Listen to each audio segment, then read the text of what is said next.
Well, hey YouTube, so today guys, we're back here with another review, and today we have a review here. This is called the Konitee smartwatch, guys, smart bracelets watch. This is not your ordinary budget smartwatch. It's definitely a stage above that. This costs between $45 and $50, so you're getting something that's a little bit more expensive, a little bit more premium than those other like $20 things, right, that I'm used to from China, right? You have a little thank you card here, I appreciate that, and as you can see here, it actually has an LCD display that's a little bit larger than what you would expect from these budget things. So you have a full display here. It's very comparable to what the major brands offer on their gear, the Apple Watch, the Fitbit. That's maybe not the Fitbit. The Fitbit's always been kind of small, but the other big brands do indeed have a design that's quite similar to the other one. So this is how it's supposed to look like once you turn that thing on. I'm going to go do that in a moment here. I just want to see what comes in here quickly. So you have a little charging device. You have to clip this on to the back of your thing here. I'll do it right now for you if you guys are interested. Okay, guys, good news. We did figure out how to get this thing to charge here. When I was plugging it in, I was expecting some like clip sound or some type of like hook or anything, but it's not a hook. It's just a soft connection. What that means is you can easily just kind of lift it up, which for some people it could be good, for some people it could be bad. So what you want to do is when you plug this thing in, to ensure it's charging, obviously, because you can't always tell, look at the UI here and make sure you see the charging logo here go up and down. Let me try to illustrate for you what I'm talking about here. So here you go here. Can you see that? It's not really easy to see. I'll do my best to make you guys visible of this, but it's kind of important to illustrate that you see the charging symbol. So if you see it moving up and down, that's kind of how you know this thing is charging. So you gotta be careful. You're not supposed to hold it like this. Obviously, you don't want to have it on the ground at all times. But the ground here is off camera, so I can't really show you what I'm doing here. But yeah, so they really want you to lay it down on the ground. Like, let me do it on here. Now you still can't see that. So when I lay it down on the ground like that, I really want you just to kind of click it in like that and let go of it. And it does work. There is some type of magnet on there. Just be aware. It's not on too much. You know what I'm saying? You can easily just pull it off. So I guess that's a good thing. I'm not sure if that's a good thing or a bad thing or not. I still have to think about that. So when I put this thing on here, obviously the ease of use is always something very important when it comes to smartwatches here. So I mean the material is fine here. It's just silicone. I mean they could have went a little bit higher quality. I mean if you're spending $50, I mean people kind of expect more than silicone. I'm gonna be honest with you guys. This is a cool watch, and we're gonna get into the UI in a minute, the selling feature here. But one thing I gotta say is silicone for any type of watch, especially if it's more than just the budget one, probably is not the best move in terms of material here. It just kind of gives you a cheap feeling. I know you can obviously easily upgrade these things, and companies obviously make those things, make bands, right? Make leather bands and other types of bands. Apple sells like these $1,000 bands that are made from like core crystals or something like that. But this is not like that. People kind of expecting this to be an all-in-one type of thing, and for the most part it is. It's just annoying how the silicone material is just kind of not the right choice in my opinion here. So here's the watch here. It's still too little too loose. That was actually my fault. I gotta make sure I clip it on. So there we go. It's on a little bit more. We're almost there. Just want to make sure this thing is tight enough for me because don't want this to fall off during the review. So here's a good look here at the actual product here. So we're going to take a look here. We're going to see exactly what modes we got here. So this is the home screen here. Let me click on that for you. This is the home screen. So they're telling me my blood pressure and all that stuff. I don't know how accurate that is, but the information is going to be there for your convenience here. So is there any physical buttons on here? There's no physical buttons, so you're going to have to just use the touch screen here. So it tells you how many steps you've walked here, so that's cool. You got, what else we got here? You got this, I don't know what the hell that means. Heart rate, yeah, your heart rate. So blood pressure. So you have a couple of things. I do like how fast. You have sleep on there. So there you got a timer. You see a timer on there. You got phone lookup. So potentially if you lost your phone maybe, I'm not exactly sure what that means. But maybe it's just Bluetooth working. Maybe it's just Bluetooth. Maybe it's just a Bluetooth connection there. Obviously, you probably want to connect your phone. I don't know what that is. Maybe the internal specs. That's power off, right? So let's check the speedometer here. I'm going to stand up here. I'm going to walk a little bit. I'm going to see exactly if it works or not. So I'm going to pull this off here, and we're going to walk around for a minute. So let's go.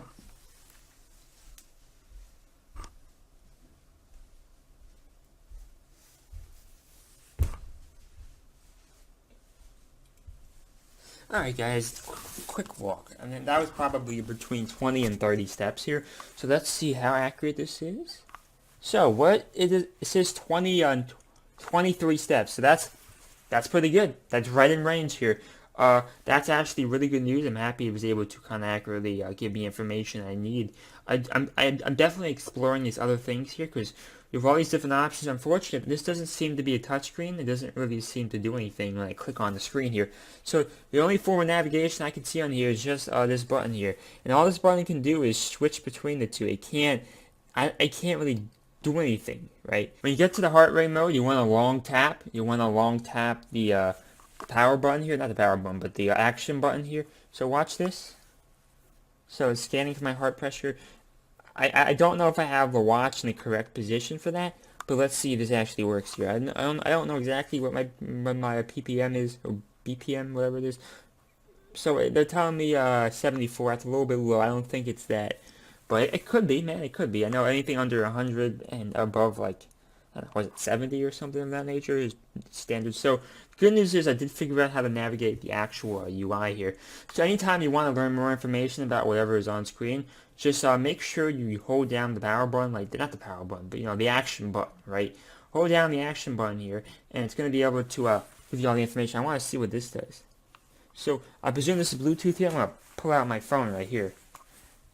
Okay, guys, so there actually is more to this than I thought. There's something called the iBand app here. You don't want to download this. It's probably going to give you enhanced features and all that stuff. So make sure you go to Google Play Store and go download that. I can't confirm or deny if that's going to be in the App Store, but I can tell you now it's going to be on Android, which for me is all I care about because Android is better in every way, shape, or form compared to Apple. So this thing is already connected to Bluetooth to my phone, so I shouldn't have to do that process again here. I'm going to open up the application. You want to see how easy this is to find it.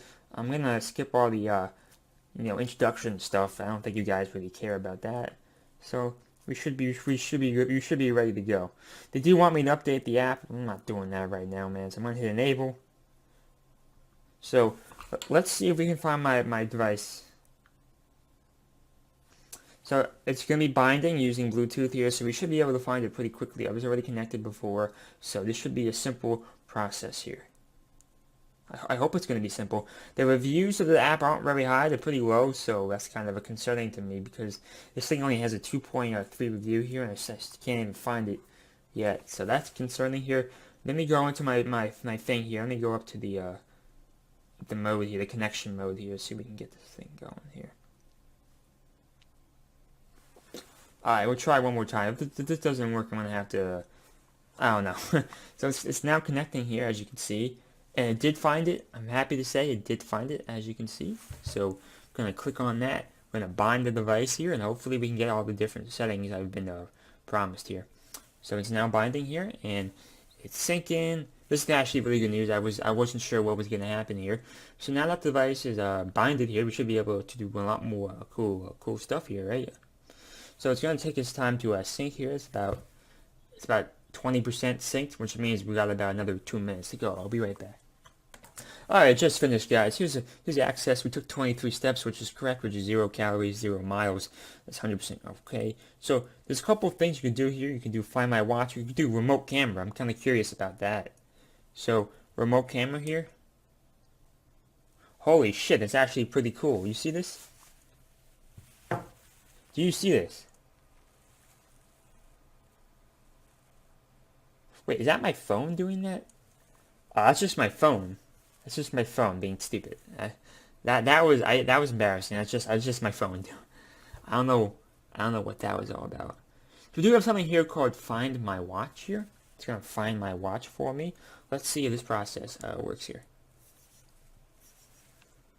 So it did find it pretty quickly. I like that. I like that. That's actually a good feature to have. You got brightness on here. Brightness, I put that on high for now. I mean, it's not a big deal. But yeah, it's gonna be there for you. Time settings. You have all the different modes here. So I'm very happy to see that. It gives you a battery life percentage there as well. It's about 70%. Let me make that brighter for you. About 70%, if you can see. So yeah, I actually do like this thing a lot. It's definitely not perfect though. I do want to make that clear. This thing is not perfect. There's some flaws that you should be aware of. First of all, I've actually seen some of these devices actually come with cameras on board. This one does not have it, which not a big deal, but still I would have liked to have seen it. Also, silicon's a bad choice for the band. It just screams cheap Chinese, right? And the truth is, the UI and the the architecture a little bit better than the average cheap $20 smart bracelet. This is a $50 bracelet, so it's a next level up. But the silicon band needs to go. Please put in leather or fake leather or some other material because this is not what consumers want to see. I'm just going to be honest with you because, I mean, Fitbit doesn't even cost that much more than this. The charging solution is not perfect. I do think that maybe you should have a way to, like, hook it on tightly. You know what I'm saying? It's not a tight hook. You put it on, but it can easily pop off if you put too much pressure. So you gotta fix that, but it doesn't mean everything is bad here. I do like how the app integration was done. It wasn't too hard to do. It was actually pretty simple, and there's a lot of information here that you can use to help benefit you. I do like the UI here. I do think the UI is a step above the average product. Obviously, the bigger screen size is what you're paying for. Because most of these things have a little square, a little rectangle-ass screen. This is a full 2-inch, probably a 2-inch diameter screen, which it makes a big difference. It's touchscreen. It's not fully touchscreen, right? It's only down here that works. I wish the entire screen was touchscreen, but unfortunately, it's just this. But still, it's still cool. I like all the different features from heart rate monitor, blood pressure, timer. Yeah, there's a lot of cool things in here. So overall, you even have an off button here. Let's turn it off. So it turns it off. Overall, guys, if you do want to purchase this item, Amazon link will be down below. Make sure you guys subscribe and like for daily news and reviews. And if you want to support me, make sure you use my Ethereum address down below. You can send me any Ethereum token you want, or use Binance referral link. So all this stuff will be down below. This video will be good. Oh boy, that's the phone. Because that's good. That means that this thing knew that this thing was turned off. That was an anti-theft alarm. So overall, I hope you guys enjoyed that video. Make sure you buy it down below. Thank you. Bye.